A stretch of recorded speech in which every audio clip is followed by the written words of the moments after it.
ஆங்கிலமே தெரியாத நிறைய பேர் பரிசுத்த ஆவியானவர் மேலே வந்து இங்கிலீஷ் பேச ஆரம்பிச்சிருக்கிறார்.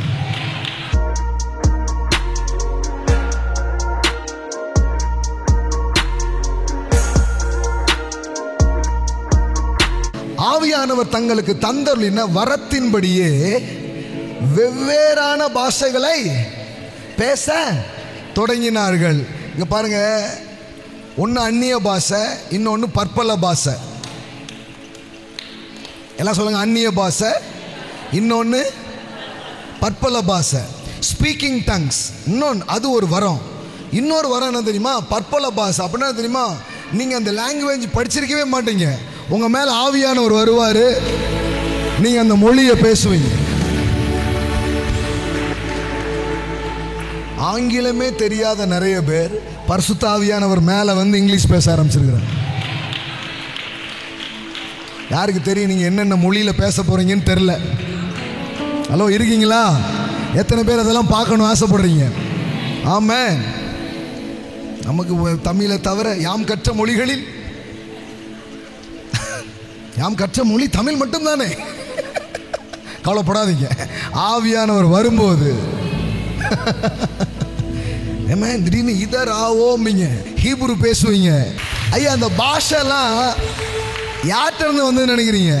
நீங்க ஆதி ஆகமோ 11 போய் படிச்சு பாருங்க. பல பாஷையை அவர் ஊத்தி ஆட்கள் அப்படியே பிரிச்சு விட்டார்.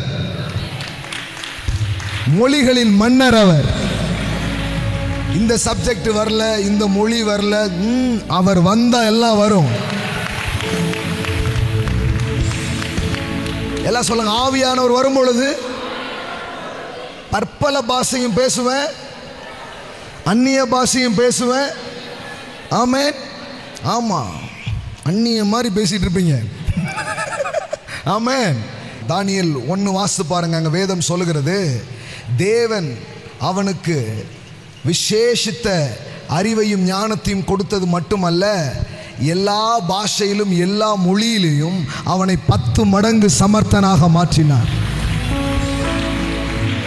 ஐயா, அறிவு புத்திலாம் அவர்கிட்ட இருந்து வருதியா? ஆமென். அதனாலதான் 8ஆம் கிளாஸ் மட்டும் போன பாலசேகர் மேல ஆவியானவர் வந்து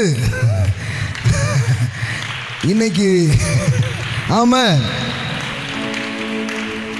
இன்னைக்கு 2000 ரூபாய் பணம் கட்டி வந்து கேட்டுட்டு போறாங்க. ஆமென். சகல பாஷையிலும் சகல எழுத்திலும் தேவன் அவர்களை என்ன பண்றாரு? அறிவுள்ளவனா ஞானம் உள்ளவனா என்ன பண்ணாரா? மாத்தினாரா? ஆமென். எல்லாம் சொல்லுங்க, தேவாவியானவர் உங்க மேல வரும்போது எல்லா மொழியும் உங்களுக்கு வரும். ஆமென்.